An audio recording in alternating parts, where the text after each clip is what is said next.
Good morning, everyone. Thank you all so much for coming. I sent so many emails and I'm so happy. My heart feels so warm. We're all so happy that everyone could come here. We're all so happy. I will keep saying this. Thank you all. It means a lot to us that you're all here today to help us start the celebration of Black History Month. Before we start, we would like to welcome Dr. Stout to the podium, our president, to offer a few words to us. Dr. Stout.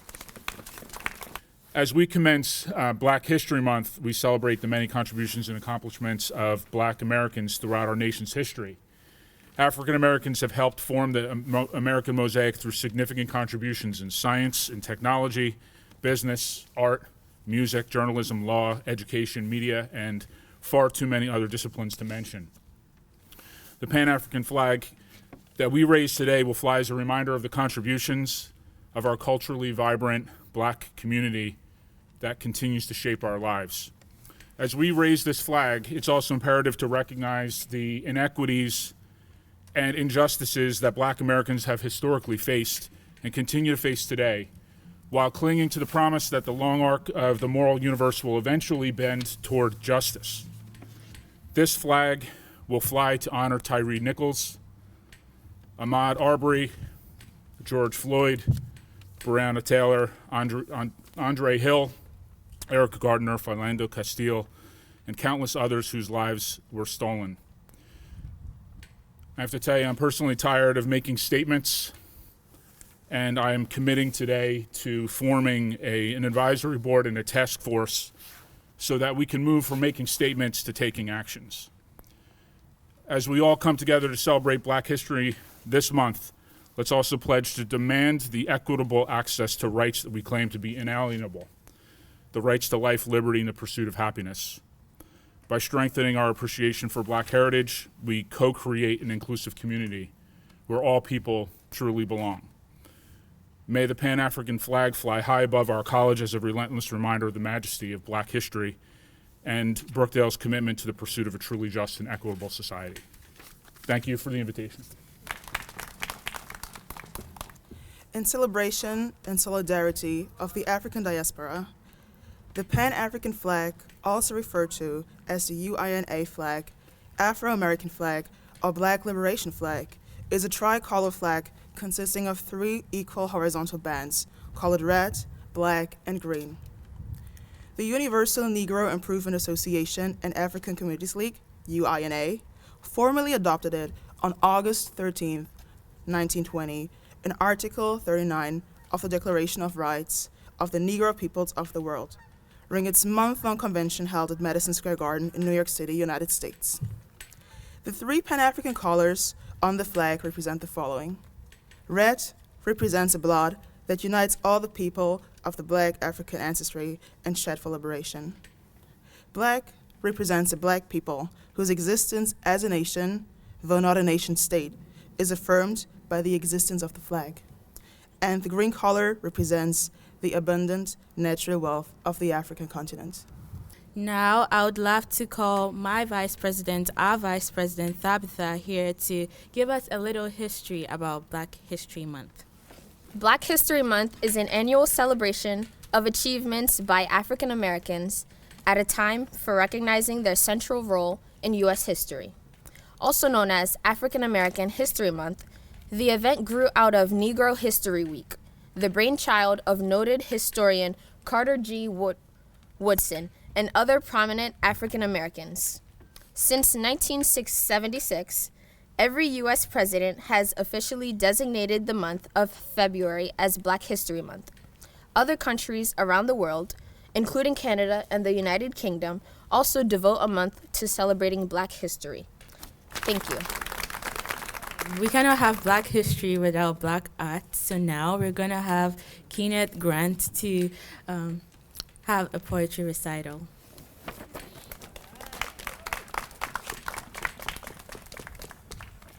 Thank you, Belinda.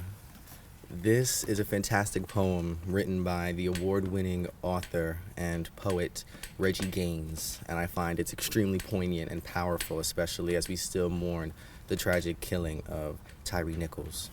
It's called Blue and Black Blindness. Systemic, strategic skullduggery based on preservation of slavery maneuvers murderous mentality in every law enforcement agency, where 83% require a GED, while only 8% four-year degree. Stupidity, rarely discussed, yet most of us witness ignorant acts of police brutality daily. Blue on black blindness, creating codes of silence, perpetuates hate, reluctance to regulate. Cops committing catastrophic crimes, trapped in confines of denial, killing with conviction. Violence, integral component of a convoluted job description. Apprenticed in Gulf, Iraq, Afghanistan, clannish tendencies terrorizing borders, no law, just orders to shock and awe. Intimidating forces must be forced to take courses in empathy, so there'll be less uneducated officers occupying areas, serving while learning unnerving tactics, earning commendations, dealing death degradation deeply in doubt, shouting, shoving, shooting, slandering, little understanding of tense situations in believing black skin disposable.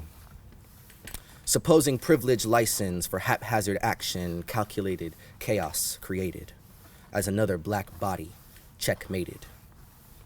Hypocrisy becomes transparent accountability, hiding intellectual inferiority behind conservative masks of morality. While from doorsteps to storefronts to bedrooms, blue on black blindness is what we see. Thank you. Now we would have one of our advisors, Miss Kelly Sanders, to lead us in singing our anthem while we hoist our flag.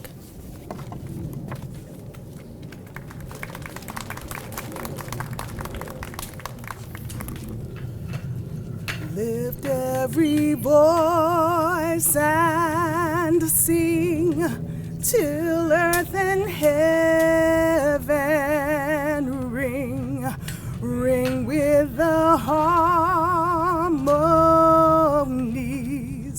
of liberty. Let our rejoicing rise high as the listening skies. Let it resound loud as the rolling sea. Sing a song full of the faith that the dark past has taught us. Sing a song full of the hope that the present has brought us. Facing the rising sun of a new day begun. Let us march on till victory is won. If we do not learn history, we will forget history. And one thing I know for sure is that history will repeat itself. We don't want history to repeat itself. We want to learn from it. Yes, let's feel the things that we have to feel, but to ban it is bad. It's wrong.